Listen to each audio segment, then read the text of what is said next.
The 33rd annual meeting of the EJ Cooperative will now come to order. We will begin the meeting with the Pledge of Allegiance. I pledge allegiance to the flag of the United States of America and to the republic for which it stands, one nation under God, indivisible, with liberty and justice for all. At this time, I'd like to recognize our veterans for their service. We at EJ Water thank you for your commitment to our country and our safety, and we appreciate the sacrifices you have made to protect our freedoms and keep us all safe. I'd like to ask that you now give your attention to our CEO, Bill Teichmiller, as he covers the housekeeping items and provides his CEO report. Thanks, Chris, and appreciate everyone joining us virtually again for another year. Just a couple housekeeping reminders I wanted to kind of go through. We are using Zoom, so there is a chat box that's being monitored. If you want to raise your hand or have any kind of questions, again, all that's being looked at, so just have fun with it. And if you got any questions or comments, just raise your hand or make a question. There's also going to be a couple polls that we'll do, so you'll see those pop up. And please participate, because it's got a great chance and opportunity for you to give us some valuable feedback. I've got a few things I want to share in my report. First is United Regional Water. That's a project we've been working on for the last couple of years. I'm pleased to announce that that's going to be coming online this spring. We're excited that it'll be serving members in the northern part of our system, in particular the Sangamon County. Also, it's in partnership with several communities up there. So we're excited to have that project coming online. The next is we've had a few communities join the co-op this last year, and I wanted to kind of do a special shout out to the villages of Colton, Awanaco, Dewey, Montrose, and Watson. Your faith in the movement of the cooperative, as well as joining the family, is appreciated, and we want to welcome you. The next item I wanted to cover was the On the Line program. So we've been running that for like the last 3-4 years, and what that is, we've discounted the tap-on fee down to $500. The reasons we're doing this is that those are folks that are on private well but have access to our water lines. And really what we're trying to do is get more members served, and it help us from an economic standpoint keep rates more affordable. We're also looking at, I'm sure some of you guys have heard about some of the funding that's coming through the recent administration, and so we're looking at trying to obtain some grant funding. So this is a program that we're hoping to expedite, and so you'll hear more about this later, but we're trying to get even more members served. The last item that's been coming up this year is the Service Line Protection Program. That's been something our members have asked for quite some time. There are some for-profit companies that do this type of work, and because we've been asked if we could provide something like this, we looked at it. We decided to do something in-house at a much more affordable rate. And so that's something that we're implementing over time. I also want to thank, we had about 120 of our members that provided us some valuable feedback through a focus group. And so that participation allowed us to kind of craft the program that we ended up implementing. It is an automatic opt-in program. So if you're not interested in participating, please just call the office and say you're not interested. There wasn't anything, by choosing this method of automatically opting in, it was really a best practice that's going on in the industry, so we just adopted that. So again, if you're not interested, just please call the office. That concludes my remarks, and I'm thankful that we've had a great, successful year. I also want to point out that we'll have Chris approaching here and continue on with his report, and we'll be joining you a little bit later. So thank you. Chris? Thank you, Bill. In 2021, we continued to face the challenges presented by the COVID-19. Not only the virus, but the effects it has had on our economy, our society, both nationally and locally. The EJ staff has continued to adjust and adapt to all of these challenges. The Board of Directors has also worked to advance our cooperative mission, improving the quality of life the cooperative way. The leadership at EJ has continued to present new opportunities to benefit the co-op and solutions to remedy the unexplained challenges that we may face. and we encounter, cognizant of the one question that we ask ourselves: how will this benefit our members? The people of the co-op, the staff, the officers, the members, and the partners in the communities all contribute to our continued success and growth and the future. The annual report you received in the mail highlights a lot of the details of our co-op's growth and successes in the past year. This growth has enabled the co-op to expand the scope of the services that we provide to our members and our partners. By partnering with rural communities, new and existing members have gained security, reliability, and confidence in these services today and for the future. The future, as is evident by the current world events, presents new challenges. Every day, our co-op will continue to pursue our mission of improving the quality of life the cooperative way. The next item of business will be our treasurer's report. Diane Ahern. Thank you, Chris. I'd like to note that you can find the treasurer's report will be on the screen if you'd like to follow along with me as I give the report. So the balance of cash savings and certificates of deposit on September 30th, 2020 was $4,487,306. Our total receipts for the year equaled $20,565,007, while total disbursements were $20,466,654, leaving us a net increase in cash and cash equivalents of $98,353. Therefore, cash, savings, and certificates of deposit on September 30th, 2021 totaled $4,585,659. At this time, we're going to be having a fireside chat with our Chief Executive Officer, Bill Teichmiller, and our Chief Operating Officer, David St. Pierre. But while we're preparing for that, check out the short video that's going to highlight our member benefits. Next is our discussion. I'm excited to have David St. Pierre, our Chief Operating Officer, with me. And we've got a few topics that we're going to share with you. Also, after our introductions, you'll have a quick poll, so please participate. And we'll be talking about the poll results later in our discussion. But with me is David. He and I go back some 18 years. He's been in the industry for 40 years, since he was 10 years old, of course. And anyway, what's interesting about David is that he grew up in several different towns. His dad's work, he traveled quite a bit. And then even in his career, he's been with several large cities, actually. And so that's kind of how I had met him. And so he had retired here just a couple years ago, and ironically retired in the St. Louis area on the Illinois side. And so he and our paths crossed again. And I was constantly, talking to him, how could he help us? And so ultimately I talked him into helping us with this new strategic plan, because it's something of one of his passions. And so we finally kind of got him very interested. But I wanted to share with the audience, you work for very large cities, and so why would something like working for a co-op or even in a smaller rural area, what kind of caught your eye? Yeah, that's a great question. And Bill, EJ has always inspired me, really ever since we met, because water in the United States is organized in such a clunky way. Every little town doing their own thing. And 64,000 utilities across the country. And it just seems this co-op structure that you have here it takes the idea of together we're stronger, working together, and really having that mission of improving communities the cooperative way is such a good model for the U.S. for water. And the way that it's being rolled out here at EJ is just such a powerful story. And I really think a strategic answer to water. So it's exciting to be a part of EJ, and I look forward to the years that I do have the honor of being able to serve here as well. I appreciate that, David.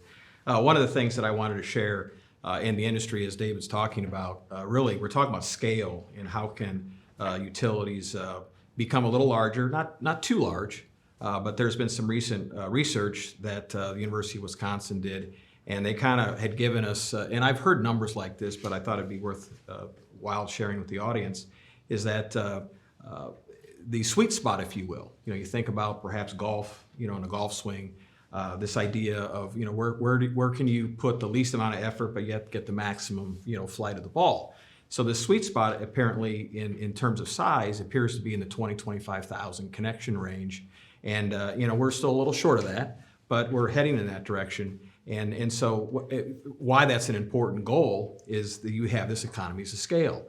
Your procurement, your size, your staff, the compliance, all these factors that play into it allow for a utility really to perform at an extremely efficient economic model. And of course, why do you want to do that? Well, it's because you want to keep rates very affordable. So I wanted to kind of share, a little bit about that idea. Yeah, it is interesting. Before I came here, I thought the magic number was 5 million. But I think that 25,000. Each little town, especially in rural America, trying to take on the challenges of providing a water system that delivers and keeps up with regulations and water quality is so difficult to take on.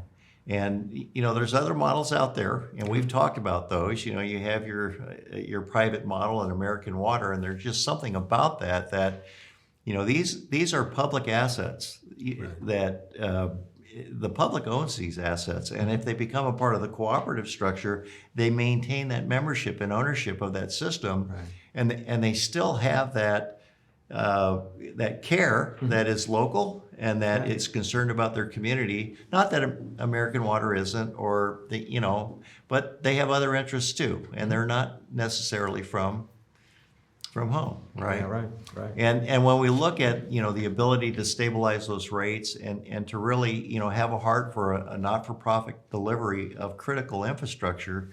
You even compare that with what's going on today, and I think American Water, even in some places, has up to a 38% ask of an increase. Yeah. And I know that as a cooperative, we really keep our eye on that, and we're doing everything we can to deliver excellent quality and excellent service, but at the same time, really try to keep those rates low. And I would guess that people are interested, especially in today's world, to understand what does go into our rates. Yeah, and that's a great question, and we're going to unpack that a little bit. Really, the two major categories, without getting into the weeds too much, is really the service of debt. And so that's purely like if you're at home, you have a mortgage, and you have a principal interest or a car payment, same type of thing. And of course, at the co-op, we have a little larger mortgage, a little larger payments. But that is a main component of really the bigger. It's about 38% of the bill just goes towards debt service. The next item really is what we call operations and maintenance, and really that's kind of an over-encompassing category. And what's in that is, well, the biggest item is personnel costs, and then you've got our utility bills. We pay about something like $300,000 in just electricity usage just to move this heavy commodity, which is water, around. And of course, fuel. And fuel is a big issue that we're concerned about because, as everyone knows, as you're going to fill up your tank lately, it's getting a little bit more expensive. And so that's the same thing that's happened to us, is that our fuel bills, of course, are increasing. And of course, one of the things about water, when you think about the house that we have, it's really that plant that produces the water. And then you've got, those feelers, that pipe that has to go to every house. But unlike a house, if you have 25,000 people helping pay that mortgage, that really reduces that cost for everybody. Yeah, and it's that philosophy of, the old, I think it's a biblical philosophy of, many hands make light work. And so it truly ties into that principle. And I think that was really the cooperative model of really our founding board members, Delbert Munt and P.B. Finley and the other 7 that, there's 9 that started the pilgrimage of our journey. And so, it's an important philosophy that we all do this together, and that's great. The other thing I wanted to just touch upon a little bit is just this average cost. And so what we mean by that is we've got about 4 customers a mile. And so what's been interesting is as we've been sharing our philosophy and we've had communities join, a lot of your towns will have customers more in the 30 to 40 customers a mile. Right. And of course what that drives is a math thing because now we've got more density. And the more densely populated any area is, it just makes things more affordable. So I wanted to kind of share a little bit about that. Yeah, the nice thing about the EJ model is that you don't forget about those people that are not in town. You know, that part of the mission of improving life the cooperative way is to remember those folks. So as we go to those dense communities, as we get a line out there, we want to make sure that we remember those people that still need that quality water delivered to their door, Right. and as part of our mission. And again, I think it's a part of not leaving people behind. One thing about if American Water shows up to my board meeting, they want one thing, and you kind of feel like, well, they want to take us over, right? But when EJ shows up, EJ's there to help the communities grow. And sincerely helping that. So there's a variety of services that we offer. We don't, if they are running their water system well, maybe we can save them in billing services. Maybe we can save them in providing financial services at a cheaper rate than what they can find. It's hard for little communities to have staff and capability to go out and even do their own repairs. We have crews that can go out and help them with repairs when they get into emergency situations. And I just think, the model allows for how can we help you instead of, we're not just here for our interest to make a profit, to take over your system. We're here sincerely with a very clear mission to help communities the cooperative way. Yeah, and to that point is we're pivoting in a way, especially here recently.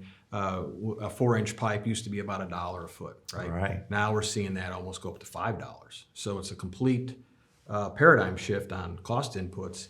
And so what we're doing as a co-op, we still have unserved members. We've got something of 500 unserved members. We're trying to figure out how to get them service. However, grant money, even though you hear about in the news, all this money that's coming, we haven't seen it yet.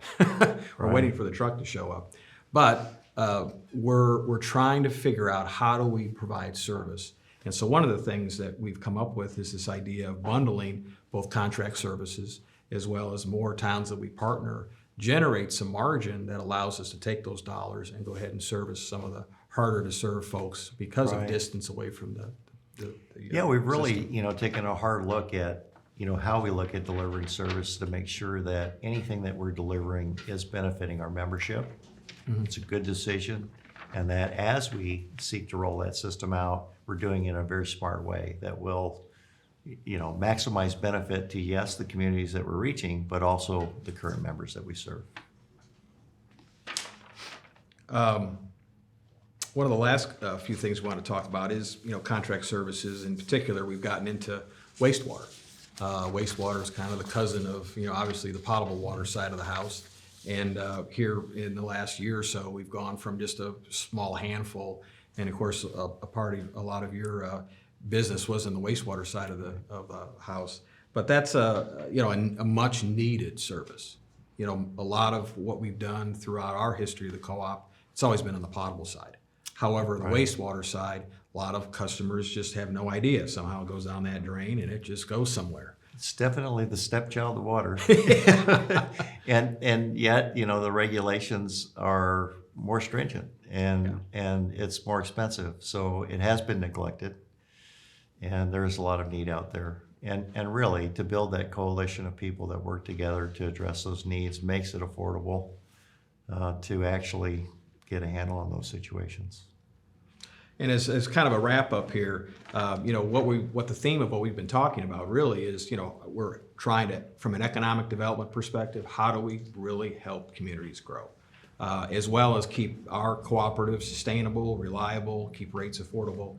And so kind of as a wrap up, it really is about, and that's probably one of the biggest things that the board of directors tells me continually, how do we keep rates affordable?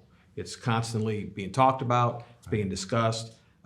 Some folks may feel like, there's not a lot of attention to that type of detail, but there really is. And it's a balancing act because there are some utilities, as an example, they think not raising rates for 15 years is a good thing. Well, they're also telling you that they're deferring maintenance, they're not keeping up with some of the new regulations and the bill's standards. coming. And the bill's coming. So that's something that, I'm very proud of We have not deferred maintenance. We're spending almost $1 million a year inside the budget to keep assets current, and that makes a big difference. And the last item really is just, the theory and the concept of just really helping our communities grow, and then also being part of the family. There's going to be a poll here soon, and we've also got a quick video as we wrap up this discussion, but I want to thank David for your time and appreciate you. Very good. So So we have some results. It Yeah. might be, it's encouraging to see them. Yeah, so the poll real quick, one of the big things is lowest rates.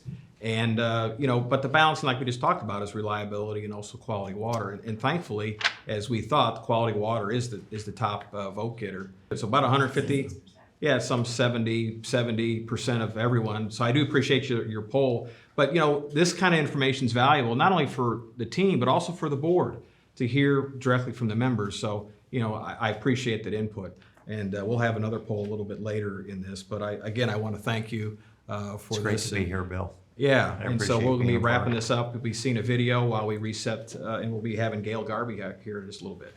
Thank you, Bill.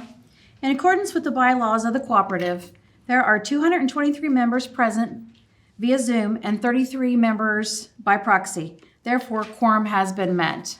Notice of the annual meeting proof of mailing. I, the undersigned Gail Garby, Secretary of EJ Water Cooperative Incorporated, do hereby certify that the Association of Illinois Electric Cooperatives did, on the 23rd day of February 2022, cause to be placed in the United States mail at the post office at Springfield, Illinois, postage fully prepaid, a notice of annual meeting of members of the EJ Water Cooperative Incorporated addressed to each member of said cooperation as of January 12th, 2022, at the respective post office addresses of each, as shown on the records of said cooperation in accordance with the bylaws of the cooperation. Dated this 7th day of March, 2022.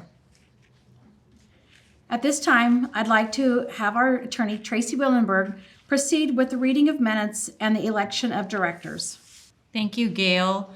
During this portion of the meeting, we will be requesting members' participation for motions.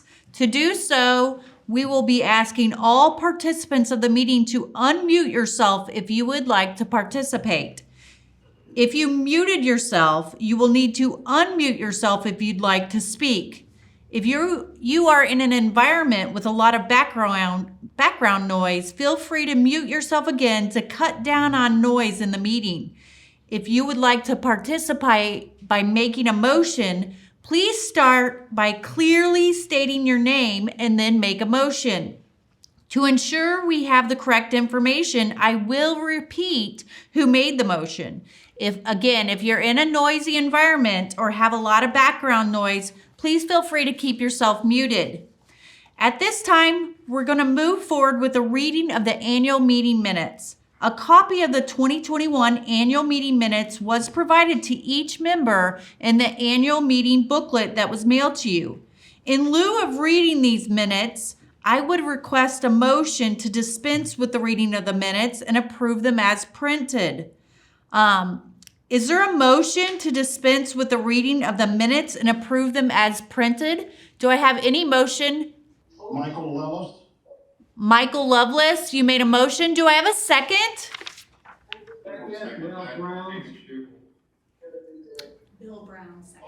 Bill Brown seconded. So now I have a motion and a second. All those in favor say aye. Aye.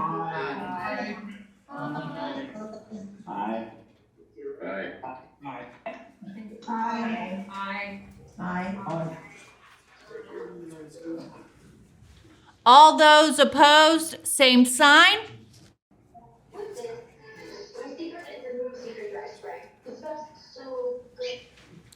The motion to dispense with the reading and the approval of the 2021 annual meeting minutes has carried.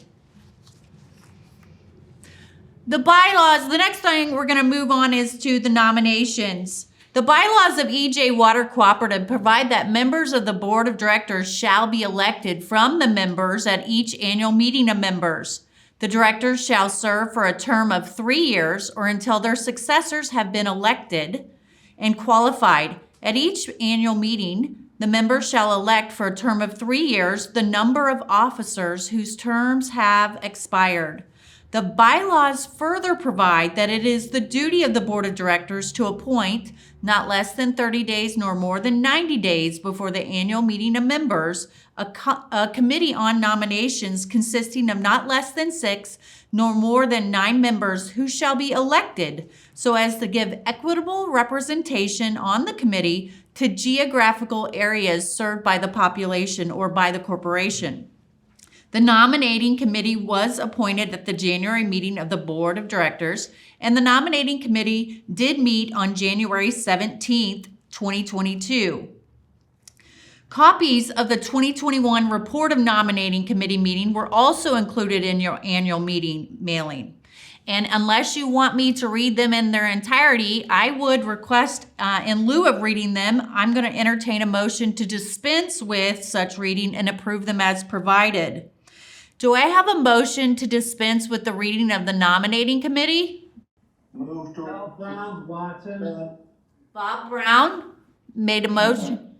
Bob Brown made a motion, is that correct? Do I have a second? Second, Michael Wells. Do I have a second? All in favor to dispense with the reading of the nominating committee minutes, say aye. All opposed, same sign.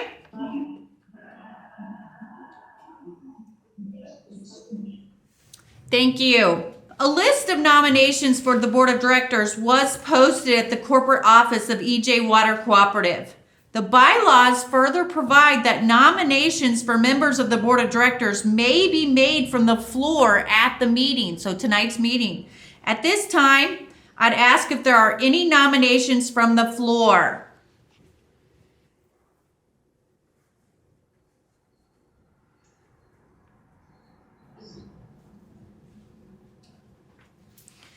Hearing none, a motion would be in order that the nominations be closed. Do I have a motion that the nominations be closed, please? Brown, Watson, seconds that motion. No, I need it first, please.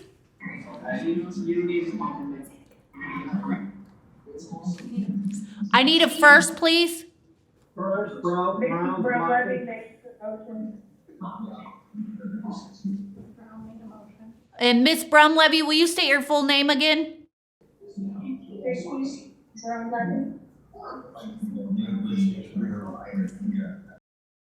Thank you. I have a first and a second. All those in favor say aye.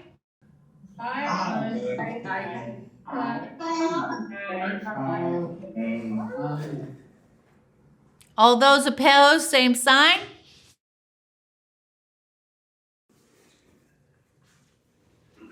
The nominees designated by the Committee on Nomination to serve for a term of 3 years are Diane Aaron as the District 1 representative, Jason Warfel as the District 2 representative, and Chuck Smedley as the District 3 representative.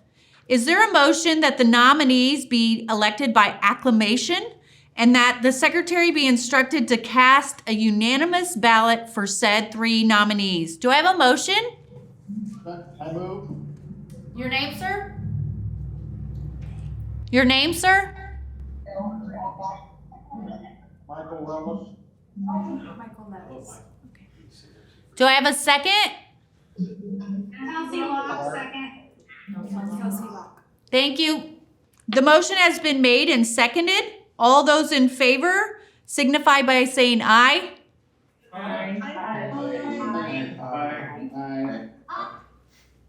All those opposed signify by saying nay.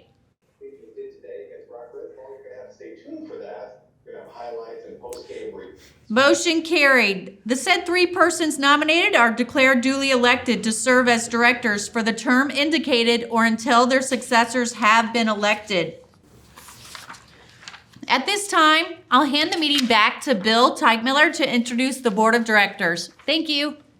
Thank you, Tracy. I'm going to ask Chris to join me here on the podium. We've got some awards to to hand out. Thanks, Bill. But before we recognize others, we'd like to recognize you for your 20 years of service. Well, this is a and surprise. dedication. And I like surprises, by the way. Bill was brought on 20 years ago as a helper with our finances, and then he was made the manager of the co-op, and it's his continued dedication and foresight that has continued with the growth and our success in the long term. So we'd like to present that to you, I love that.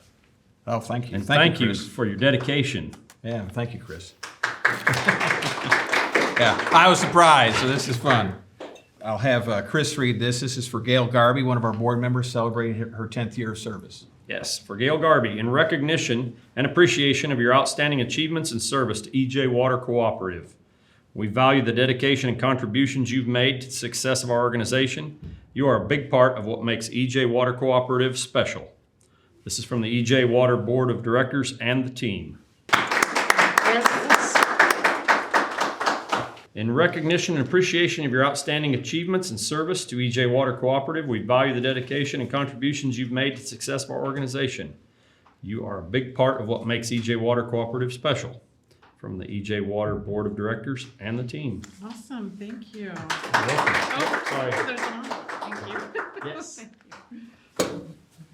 We are way ahead of schedule, so I want to thank everyone for this time. I also wanted to thank Astrid, the marketing team, and Emily, Jay on IT, and we brought some folks in from, heck, we got our furthest helpers from Nashville, Tennessee, so we're getting global, so I appreciate the team that's helping us here. There was a couple questions that I do want to mention that came on through chat, and they were about fiber. And so we didn't really talk about fiber. We kind of kept everything on the water, wastewater. But I did want to make a couple comments.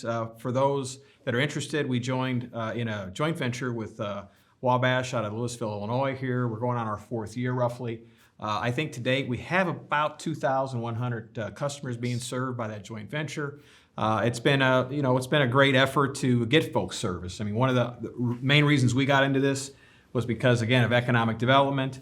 How do we help communities grow? And we started realizing that somebody needs to kind of step up and help some of these smaller communities. So that is still our interest, and we'll have some more information as that continues to unfold this year. But I did want to make some remarks that we do have about 2,100 customers Yes. served. So, but I do want to appreciate and thank you for those comments. And if there's anything more on that, please feel free to call the office, either talk to me or talk to some of the customer service folks on that. And that's all I got. This is a wrap. Apparently, we have to have a motion from the floor to adjourn the meeting. I will entertain a motion. Vicky Brumlevy motions that we. Vicky Brimlevy has made the motion. Is there a second? Bill Brown, Watson. Okay, Bill Brown has made the second. It's been moved and seconded to adjourn the meeting. All those in favor signify by saying aye. Those opposed?